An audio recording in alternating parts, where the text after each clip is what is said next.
Odi nam tu kravicu. Pa to je sve što imamo. S čim će ovu nejačad naraniti? A šta ti ja mogu? Niste platili porez, a država ne može da čeka. Platit ćemo, kneže. Pa i sam znaš da je bila sušna godina.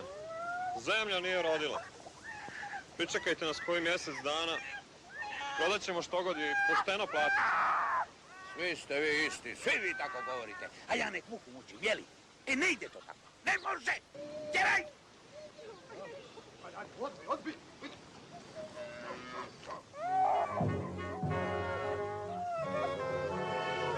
Sjeme vam se žandarsko zatrlo.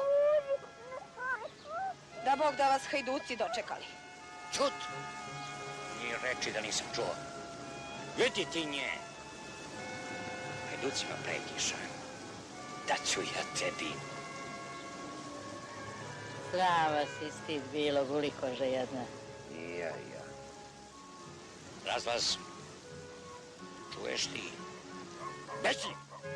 Beži! Deco, kući! Kući kad kažem!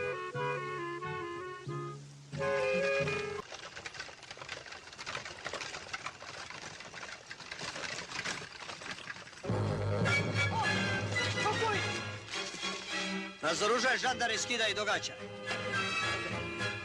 Brže!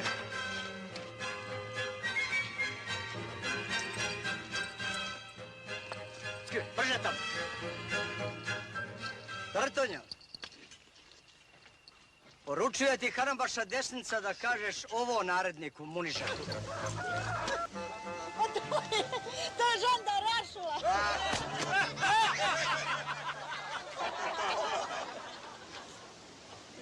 Ti se zemljače kanda ljutiš nešto.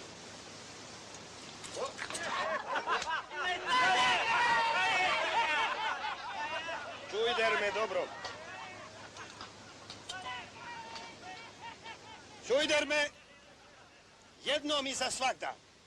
Na tvoje žandare se ljuti, udara ih koliko te volja. Ali nemoj slučajno narodu da se svetiš. Jer može da ti se desi da omrkneš, a da ne osvaneš.